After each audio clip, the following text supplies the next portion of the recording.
Axum? I barely know him. Okay, that was a bad joke. But it was a good way to introduce the kingdom of Axum, a powerful state from 100 to 940 AD in Africa near modern-day Ethiopia. Axum was one of the most important kingdoms you've never heard of, and a major trading nation. By this, we mean that its economy was almost entirely dependent on export and international trade.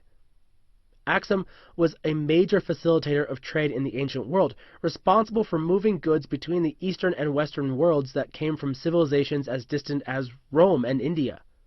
Just to give you an idea about what an important trading city this was, the capital city of Axum is considered one of the potential resting places of the Ark of the Covenant.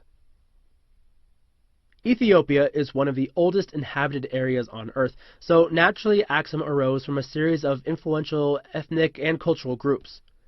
Major influences include the Sabian people from southern Arabia, the local Da'amat people, and the declining kingdom of Kush in modern-day Sudan. As Kush lost power, it presented the people of Axum an opportunity to grow, and they took it. Various Axum kings slowly expanded their influence in the first several centuries AD, formally conquering Kush by 350. With this, they became the political and economic power of the region. In fact, the Iranian prophet of the 3rd century, Mani, named Axum as one of the 4 great powers of the time, along with Persia, Rome, and China. Axum interfered in the Arabian Peninsula in northern Africa, expanding its control to an area of almost 1 million square miles that included parts of modern Ethiopia, Sudan, Egypt, Yemen, and Saudi Arabia. Axum adopted Christianity around 325 AD under the powerful king Etzana as well, connecting it culturally to a growing number of Christian kingdoms. The majority of their wealth came from the rise of a new sailing technique that used seasonal winds to cross the Red and Arabian Seas, increasing the amount of trade that could pass through that region.